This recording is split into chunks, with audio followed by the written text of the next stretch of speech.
بسم اللہ الرحمن الرحیم۔ بسم اللہ الرحمن الرحیم۔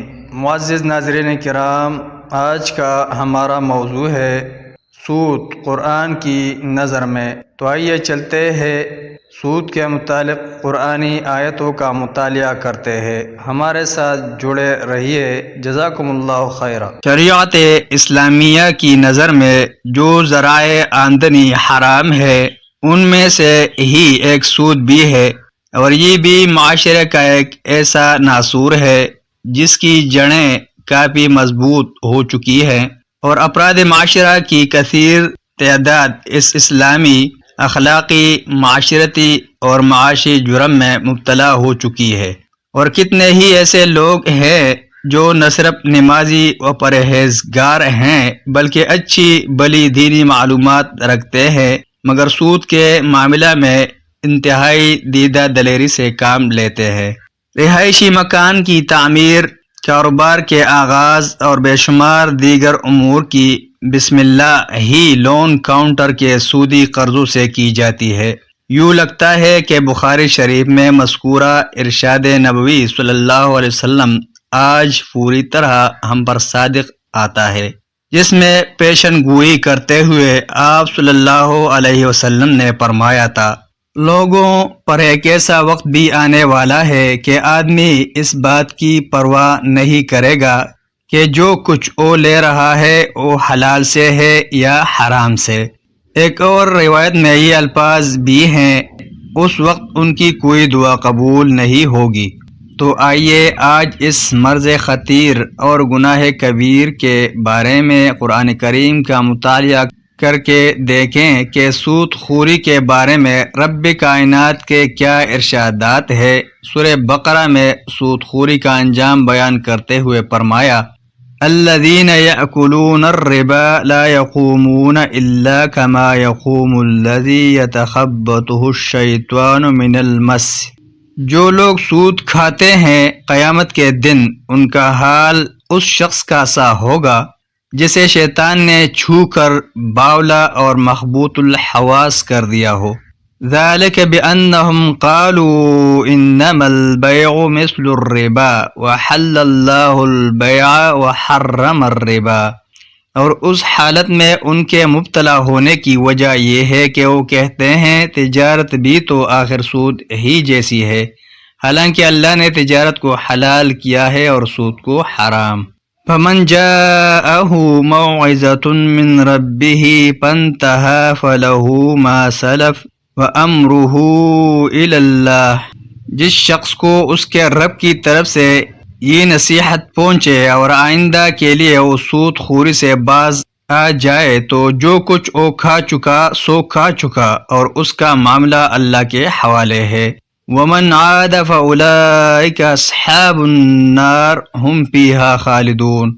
اور جو لوگ اس حکم کے بعد پھر اسی حرکت کا اعادہ کریں وہ جہنمی ہے جہاں وہ ہمیشہ رہیں گے۔ یمحق اللہ الربا ویربی الصدقات واللہ لا يحب کل کفار اثیم۔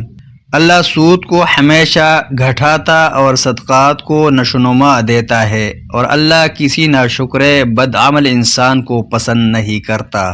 یا ایھا الذین آمنوا اتقوا اللہ وذروا ما بقی من الربا ان کنتم مؤمنین۔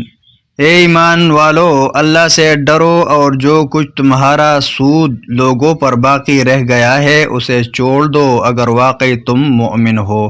فَإِن لَّمْ تَفْعَلُوا فَأْذَنُوا بِحَرْبٍ مِّنَ اللَّهِ وَرَسُولِهِ۔ اگر تم نے ایسا نہ کیا، سود نہ چھوڑا، تو آگاہ ہو جاؤ کہ اللہ اور اس کے رسول صلی اللہ علیہ وسلم کی طرف سے تمہارے خلاف اعلان جنگ ہے۔ وَإِن تُبْتُمْ فَلَكُمْ رُءُوسُ أَمْوَالِكُمْ لَا تَظْلِمُونَ وَلَا تُظْلَمُونَ۔ اگر تم نے توبہ کر لی اور سود چھوڑ دیا تو اپنا اصل سرمایہ لینے کے تم حقدار ہو، نہ تم ظلم کرو اور نہ تم پر ظلم کیا جائے گا۔ سود اگرچہ پہلے ہی ایک ناپسندیدہ چیز تھا، مگر فتح مکہ کے بعد اس آیت کے نزول سے سودی کاروبار ایک فوجداری جرم بن گیا۔ ایسے ہی سورہ آل عمران کی آیات 130 تا 132، سورہ نساء کی آیات 160 تا 161 اور سورہ روم کی آیات 39 میں بھی اللہ تعالیٰ نے سود کی حرمت و مذمت اور نحوست و بے برکتی بیان فرمائی ہے۔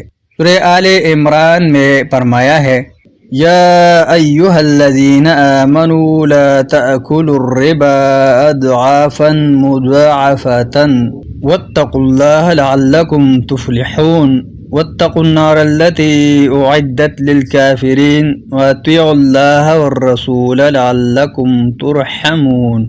اے ایمان والو، یہ بڑھتا چھڑتا سود کھانا چھوڑ دو اور اللہ سے ڈرو تاکہ تم فلاح پا جاؤ، اور اس آگ سے بچو جو کافروں کے لیے تیار کی گئی ہے، اور اللہ کی اور اس کے رسول صلی اللہ علیہ وسلم کی اطاعت کرو تاکہ تم پر رحم کیا جائے۔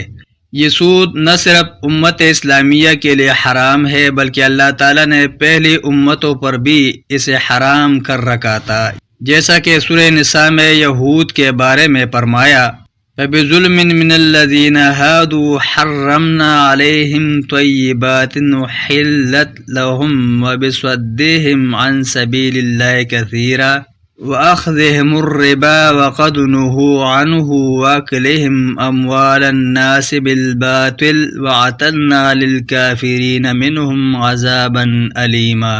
ان یہودی بن جانے والوں کے اس ظالمانہ رویے کی بنا پر اور اس بنا پر کہ یہ بکثرت اللہ کے راستے سے روکتے ہیں اور سود لیتے ہیں جس سے انہیں منع کیا گیا تھا، اور لوگوں کے مال ناجائز طریقے سے کھاتے ہیں، یہی وجہ ہے کہ ہم نے بہت سی پاک چیزیں ان پر حرام کر دی جو پہلے ان کے لیے حلال تھی، اور جو لوگ ان میں سے کافر ہیں ان کے لیے ہم نے دردناک عذاب تیار کر رکھا ہے۔